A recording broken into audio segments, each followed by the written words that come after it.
All right, so welcome to our first ever Strictly Strength class. This is a bit of an experiment in terms of class format. It's going to be a bit more like you might expect from a personal training session. So what I'm trying to do here is work on my video editing skills a bit, so bear with me, but I'm going to lead you through a warm-up, which is specific to the workout, trying to get your joints ready for the demands of the workout. I'll describe the sets and reps that you're supposed to do, and then I will cut the videos together for the exercises that you need to do. You can do them on your own. Let me know how it goes, and then each week I'll try to build some progressions on the previous week's workout. So if you're starting with me on week 1, it's great. You can just follow along. If you're popping in on week 3, then you can go back in time if you need to maybe ease up on the exercises a bit to make it a bit easier. The focus of this workout is strictly strength, as the name says. There's no cardio, and then I want the reps to be quite low and the exercises to be very challenging so that we are promoting muscle growth and muscle recruitment. So for today, as our first strength workout, I'll be recommending 3 sets with 8 reps each. So you'll do each exercise 8 times and you'll do 3 rounds of that. You want to go heavy enough that you are totally fatigued at the end of those 8 reps and you couldn't squeeze out 10. Later on, once you get a little bit more used to the heavy lifting and more challenging exercises, then we'll reduce even further to 5 repetitions. But for today, we'll do 8. You can make your own judgment. If you feel like you can do 5 and go heavier because you've been strength training on your own, then go ahead, but just stay true to yourself and don't injure yourself. So we'll start off with a general warm-up, and then I'm going to focus on wrists because body weight strength training puts a lot of strain on wrists, so you need to have really healthy, strong wrists in order to sustain all this body weight training. Let me take my watch off here. So just getting your joints warmed up, we're going to start with some arm swings.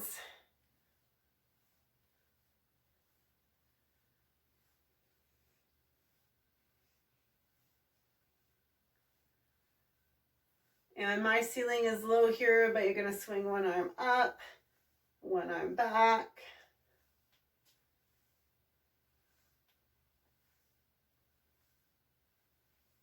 Just getting those shoulders working. Moving into some torso rotations, so twisting.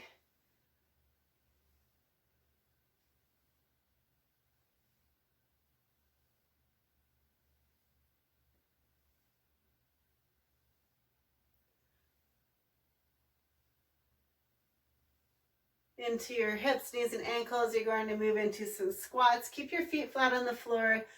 Pull the floor apart with your feet and just sit down and back. Stand up. Sit down and back. Stand up. Now I really want you to work deeper into the squat. I'm going to emphasize range of motion more than I would for some of the other classes I teach. So from here you can go even lower than you might normally. Trying to keep your chest up nice and tall. Feet need to stay flat on the floor, but really stretching out those hips at the bottom. Give a little extra pause at the bottom here.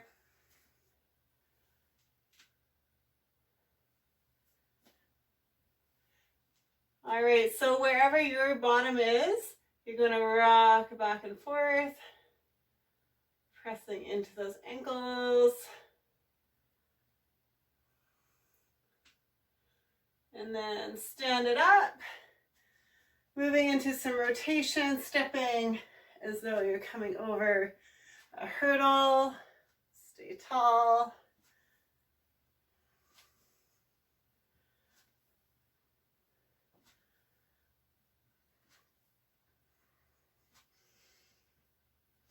And other way.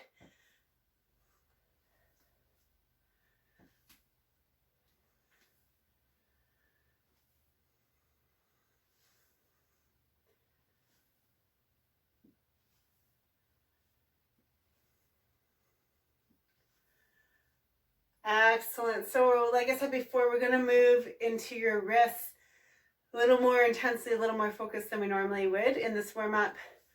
Just going to make sure you can see my elbows here. Okay. So to start out with, you're going to be kneeling on the floor and you're going to work into your forearms. How's that? Okay. So what you want to do is have your hands flat on the floor, and then you're just going to lift up and back down. And you're just resisting that motion so that you can feel the muscles in your forearm here firing. Going for up to 20 of these. So the more you resist with those fingers, the more intense it'll be. You can choose how hard you want to make it.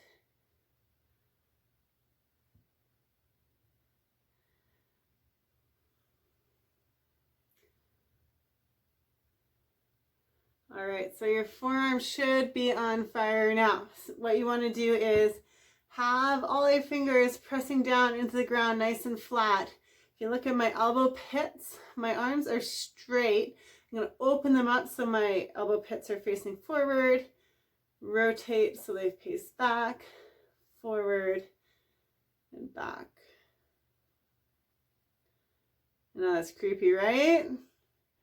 So do what works for you. Make sure those fingers stay flat on the floor. I'm going to tell you in many exercises to keep your elbow pits facing forward. So that is this position. That's an important position to learn.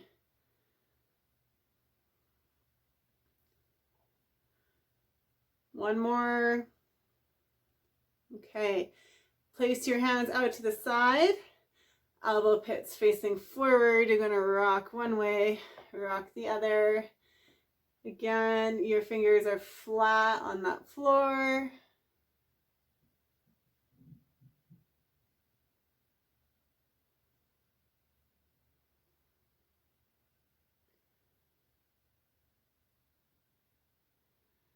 From here, you're going to take your hands, point your fingers back towards you.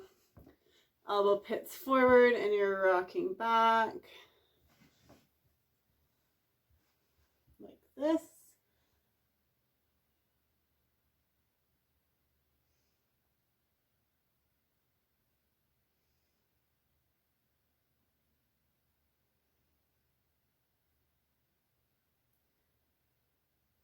All right, and then what you're going to do is have your fingers pointing forward, leaning forward into it. So you're here, and you're leaning forward.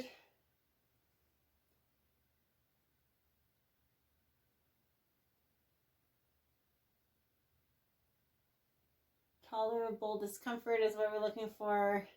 Last one here is the worst one. All right, so you're on the backs of your hands. Place those hands flat on the floor. Rotate your elbow pits forward. Keep your arms straight. And you're rocking back.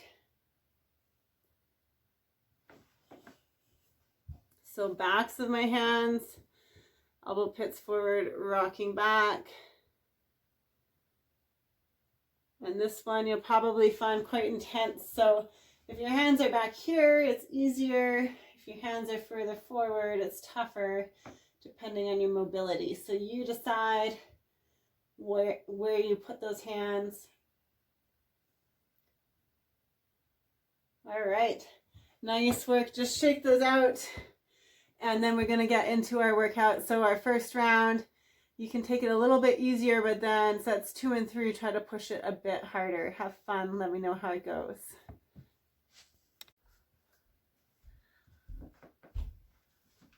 All right, so this is a tutorial on sit downs.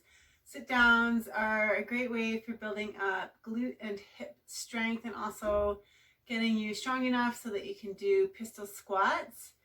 So I'll show you a few variations of sit downs. Depending on your strength level, you may start on the easier version or on the more challenging version.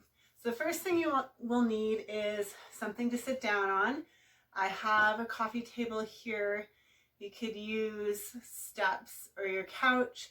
It's better if you have a firm surface to sit down on. It's a lot easier than if you have a harder surface. The taller the surface is, the easier it'll be. So this is a fairly low coffee bench, so it'll be a little bit more challenging. If I had a chair that was higher up, it would be easier. So the first level of sit downs would be on a higher up chair where my leg didn't even get to 90 degrees, maybe where I come to here. I'm going to show you with the coffee table, but play around with it a bit if you need a higher chair. So first version is body weight. You're going to stand on one leg. That foot stays flat on the floor, and you're just going to control yourself. Sit down and then stand up. Now the first version, maybe you're not strong enough to stand up just using one leg. You're going to tap your other foot down just gently to help you get up. So you're going to control on the way down, tap the other leg to get up. So you would repeat that for the set number of reps and then do it on the other side, trying to keep everything in alignment. So with your free leg, you're not crossing over or behind and you're not swinging out wildly. So if you can do that, no problem. You can do up to 10 reps without failure. You're ready for level 2. Level 2, you're on one leg. You're going to sit down, stand up, try not to fall over, sit down, everything's in nice alignment, stand up. All right, so this one I'm not touching with that free leg and keeping my alignment really good. From there, put on a backpack. Imagine you just gained some weight. All right, so this will motivate you maybe not to gain weight during this quarantine. So this is a great way to add intensity to your workouts, is just putting a backpack on, and you can load it up as much as you want. So from here, again, you're just sitting down on that leg and standing back up, load it up as you need to. And then final version,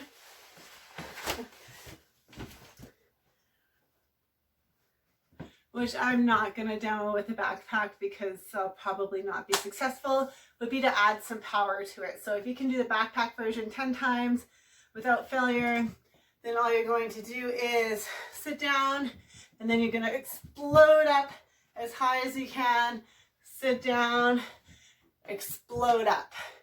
And do that with as much weight as you can still explode off of that bottom position. So those are sit downs. So this is a quick tutorial on pull-ups, how to build up to pull-ups if you're not quite doing full pull-ups yet. There are 2 ways you can do pull-up. It's with overhand or with underhand. Now traditionally underhand is called a chin-up, overhand is called a pull-up. Narrower grip is generally easier. Wider grip is more challenging and gets more into your lats. I'm going to show you with the underhand grip today. So if you're at the point where you can almost do a pull-up but you can't quite get there, then a great way to build up to your pull-up is with a jumping one. So what you would do is grab onto your bar, jump up, just slowly control it all the way down. Make sure you control all the way to the bottom. Don't touch your feet down until you're fully straight. Then you come back to your start position, jump up, control all the way down. So that is probably the best way to learn how to do pull-ups. Now, if you're not quite to that point, then what you can do is grab some tubing for assistance. This is just to show you how to set up your tubing. So you set it up so it's there, and then you can hook it around your foot. But this is really flimsy tubing, so it's not really going to help me very much, or it's going to snap. But you just hold it there, pull up, and then come back down, and it just takes some body weight off of you. The other version, which you can use if you can't quite jump up to your bar, is to use a chair And again, this is just, you're here, step off, slowly lower yourself down, and then all you do is step back on, slowly lower yourself down. Same rules. Make sure you slow it all the way down to the bottom. All right, have fun. Okay, we are going to go over single leg ball rolls and some of the progressions for these. So single leg ball roll is working the hamstring quite intensely. What you want to do is have the back of your leg on a ball, and you're going to start with that leg straight. Other leg is up in the air. You're going to lift your hips up so you have a straight line, shoulder, hips, ankles, and then with your foot you want it to be flexed. So don't point that toe. Keep it flexed. Think about pulling your toes down towards your shins. So lift your hips up. You're going to roll in. As you roll in, your hips are lifting up even higher and then coming back out. So you're trying to maintain this straight line from shoulder to hip to knee, so that even when you are rolling here, it's still straight line, shoulder, hip, knee. Ooh, hamstring cramp. All right, so if you're not able to lift your hips that high and you notice your hips are kind of sagging down, the modification here is both legs on the ball, hips up nice and high, roll in, now lift one leg up, roll out. Hips up, roll in with two, lift one leg out, up, and roll out. So that is the easier version. And then if you can't do that version, then stick with your double leg roll, keeping the hips up, really focusing on that, and you'll eventually get down to your single leg roll. All right, so I am going to introduce archer push-ups. These are an excellent variation on push-ups if you're interested in building towards one arm push-up strength. If you have one arm that's stronger than the other as well, by overloading the one side, you can help to even out some of that difference in strength from one side to the other. I'm going to demo for my knees because I find these quite challenging, but you may be strong enough to go from your toes. So what you want to do is you're going to have your one arm tucked in at your side, and the other arm is basically going to be straight, just a soft bend in the elbow. So if I'm here, one arm out, one arm tucked in, I'm going to press up and back down, tap my chest down, press up and back down. If I show you this way. So what you want to do, so it's this arm that's doing all the work. This arm is just helping out a little bit. I'm going to press up, back down, just touch that chest down. Oof. So my left arm here is getting a huge workout. All right, one more demo. Maybe I'll show this view. So you're here, one arm out, one arm tucked in. I always start my first rep on the ground just to get the hand positioning figured out. I'm gonna press up, and then from here just tap that chest down, but I'm not actually lying on the ground. That would be cheating. Ooh.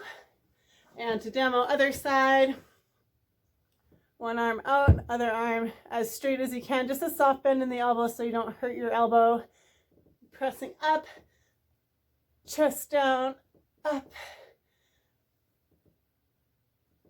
Excellent. Now, variation on that to make it a bit easier. With this free hand, the more you bend it, the more it's going to be able to assist you. So if you're just starting to progress beyond a standard push-up, you can start with that arm more bent and then slowly work it out to straighter. So give it a shot. Let me know how it goes. All right, so this is an inverted press. I'll show you a couple of different options. This is for your shoulders. It is quite intense and you need to have pretty good wrist mobility to do this without pain. So just pay attention, warm up your wrists really well beforehand. So the easier version would be here. What you want to do is pike up so that you're as upside down as you can, and then you're just going to come down, lower your head towards the ground, and back up. And when you come down, try to keep your elbows in. Try not to let them flare out to the side. So if I can show you this way, hips up to the ceiling, you're coming down, and then back up. All right, so if you can do that and you're feeling good about it, then grab an elevated surface. This will enable you to get more upside down, hips up to the ceiling. Same thing, coming down and back up, down and back up. It is quite hard. Last version would be handstand push-ups, which I'm not going to show you today, but will be in a future episode. Okay, so this next exercise is elbows to knees crunches. These are going to prepare you for some hanging abs later on in future workouts. So elbows to knees are quite tricky. A lot of people cannot do them when they first start out. So you're just going to have to work on them and really focus on not cheating. All right, so the key here is that you're doing a crunch with your hips bent at 90 degrees, exactly 90 degrees, not tighter and not more extended. And then also your knees are bent at 90 degrees. So a good way to ensure that you're not going to cheat is just to put your feet up against a wall, or in my case, I'm putting my heels on top of this coffee table here, and I'm not going to let anything shift. So an elbows to knees crunch, you're going to have your hands by your head here. You're going to crunch up, touch your elbows to knees, and then back down. Really try. You need to keep your hands by your head, really crunch. At the top, hold for a second, and back down. Don't let your feet move. Awesome. So if you can't get your elbows to knees, take a 5-pound weight or so, maybe even lighter. You're going to hold it directly in front of you. And what you're going to do is crunch up, hold, and then back down. Crunch up, hold, breathe, and then back down. And you can see with that weight in front of me, it just helps to counterbalance a bit. Still keeping these legs at 90 degrees, but it's just going to pull me up a little bit more. Now, if you're really good at these and you can do 10 with that good squeeze at the top, then to make it more challenging, you can hold that weight to your collarbone. Don't extend it out, just keep it right next to your body. Up, squeeze, and back down. But make sure your legs aren't shifting, because as soon as your legs shift, the mechanical advantage changes and it becomes much easier. The key is this 90-90 bend here. All right, have fun. Okay, this next one is a Superman with an overhead press. So I just have some tubing here. It's going to be my resistance. If you don't have tubing, what you can do is grab a piece of rope and then just pull apart on it as hard as you can throughout the exercise. There'll be a very similar approximation. Another thing you can do is to hold dumbbells in your hands. You probably won't be able to do more than 5 pounds for this exercise, but pulling apart the rope or the tubing, it's going to feel a bit different than the dumbbells, so it's a more effective version. So this is a Superman with an overhead press. What you want to do is take your tubing and you're going to pull it right apart. So it's elbow width apart here. You're in your Superman position. Hold, keep pulling it apart up top, and then bring it back. So you're keeping that tension on it the whole time. The heavier your tubing, the tougher this will be. And the main key here is that you don't let your hands come together. You need to keep them apart that whole time. And if you shift, show my body position here. So I'm lifting everything up. Superman, pull apart, reach up overhead, keep pulling apart, and then bring it back. It should be very intense. If it's not, then you need to use a harder tubing or just pull harder apart on whatever sort of substance you're using.